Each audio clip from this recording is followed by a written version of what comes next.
नमस्ते दोस्तों, क्या हाल है आपके। उम्मीद करता हूँ आप सब अच्छे होंगे। पिछले एपिसोड में हमने दार्जिलिंग की खूबसूरत यात्रा की बात की थी। आज हम आपको सबसे बड़े सवाल का जवाब देंगे, दार्जिलिंग ट्रिप में कितना खर्चा होगा।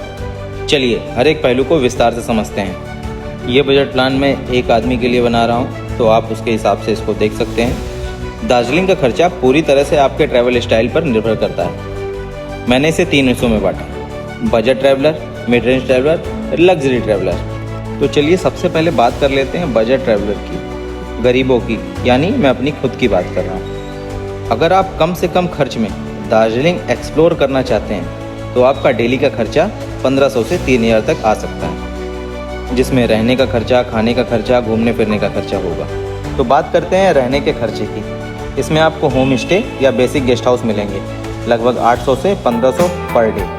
तो अब बात करते हैं खाने के खर्चे की।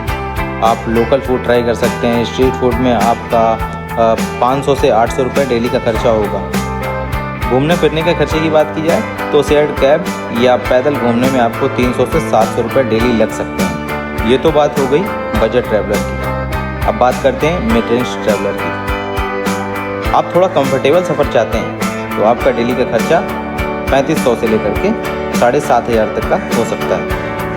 इसमें रहने का खर्चा, खाने का खर्चा और घूमने फिरने का खर्चा, तीनों में ही आपको मैं बताऊंगा। रहने के खर्चे की बात की जाए तो अच्छे कंफर्टेबल होटल आपको 2000 से 4000 रुपये प्रति व्यक्ति और पर डे मिलेंगे। बात करते हैं खाने के खर्चे की। मिड रेंज रेस्टोरेंट में आपका 1000 से 1800 रुपये का डेली का खर्चा होगा। घूमने फिरने के खर्चे की बात की जाए तो प्राइवेट कैब कुछ ट्रिप्स के लिए और एंट्री फीस के साथ साथ आपका 800 से 1500 रुपये डेली लग सकते हैं। ये तो बात हो गई मिड रेंज ट्रैवलर की। अब बात करते हैं अमीरों की, लग्जरी ट्रैवलर की, शान शौकत से भरे हुए लोगों की।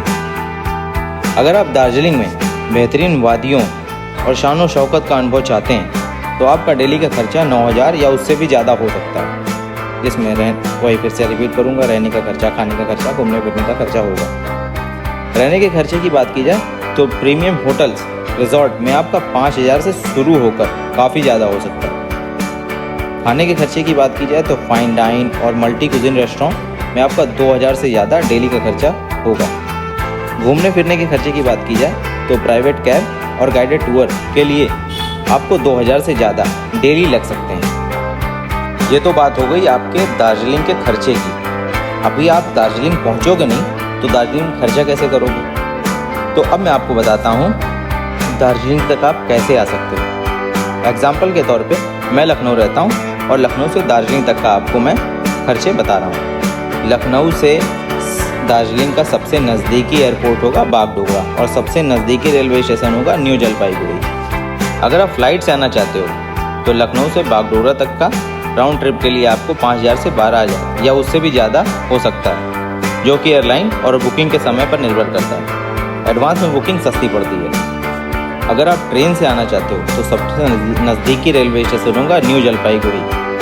किराया होगा 500 रुपये स्लीपर क्लास का और जो कि 3300 तक का एसी में जा सकता है। अब अगर आप न्यू जलपाईगुड़ी या बागडोगरा पहुंच चुके हो तो अभी आपको दार्जिलिंग भी पहुंचना है। एयरपोर्ट या स्टेशन से दार्जिलिंग तक आप बागडोगरा या न्यू जलपाईगुड़ी से प्राइवेट टैक्सी या फिर शेयर टैक्सी ले सकते हो, जिसमें प्राइवेट टैक्सी आपको 2500 रुपये से 4000 तक का ले सकती है और शेयर्ड कैब आपका 400 से 800 रुपये प्रति व्यक्ति लग सकता है। मैं आपको एक छोटा सा उदाहरण देता हूँ। 4 डेज़ 3 नाइट की ट्रिप के लिए अगर आप बजट ट्रैवलर हैं, ट्रेन से जाते हैं, आपका कुल खर्चा 6500 से लेकर के 9000 तक आ सकता है, जिसमें ट्रेन की टिकट और लोकल ट्रांसपोर्ट शामिल है। अगर आप मिड रेंज ट्रैवलर हैं तो फ्लाइट से जाते हैं, आपका कुल खर्चा 24000 से लेकर के 35000 तक हो सकता है, जिसमें फ़्लाइट और प्राइवेट कैब का खर्चा शामिल है। तो चलिए, अभी तक आपका बहुत खर्चा हो चुका है। अब खर्चा कम करने की कुछ टिप्स देता हूँ आपको। ऑफ सीज़न में जाएं, एडवांस बुकिंग, होम स्टे या लोकल फूड और शेयर ट्रांसपोर्ट आप ट्राई करें। ऑफ सीज़न में मानसून, लगभग जून से सितंबर या ज़्यादा ठंड में अगर जाते हैं आप तो दिसंबर से फरवरी के बीच में होटल और ट्रैवल सस्ते मिलते हैं। एडवांस बुकिंग जैसे फ़्लाइट और होटल पहले से बुक करने पड़े तो अच्छी डील आपको मिल जाएगी। होम स्टे अगर आप देखते हैं तो बजट में रहने के लिए आपको होम स्टे सबसे बेहतरीन ऑप्शन रहेगा। बात करें लोकल फूड की, तो अगर आप रेस्टोरेंट की बजाय लोकल जॉइंट्स या फिर स्ट्रीट फूड ट्राई करते हैं तो ये आपको टेस्टी भी मिलेगा और सस्ता भी पड़ेगा। शेयर ट्रांसपोर्ट, अगर लोकल ट्रैवल के लिए आप शेयर्ड कैब या जीप का इस्तेमाल करेंगे तो आपका खर्चा बहुत हद तक बच जाएगा। तो दोस्तों, दार्जिलिंग की खूबसूरत वादियाँ आपका इंतज़ार कर रही हैं और अब आपको बजट का भी एक क्लियर आइडिया मिल गया होगा। तो कब कर रहे हैं आप अपनी दार्जिलिंग ट्रिप का प्लान, हमें कमेंट में ज़रूर बताइए। वीडियो अच्छी लगी है तो लाइक कीजिए, चैनल को सब्सक्राइब कीजिए और जिस दोस्त के साथ आप घूमना चाहते हैं दार्जिलिंग, उस दोस्त तक ये वीडियो ज़रूर पहुंचाइए ताकि उसका भी कोई खर्चा ज़्यादा ना लगे। तो मिलते हैं आपको अगली वीडियो में, तब तक के लिए Radhe Radhe. Keep watching, keep travelling.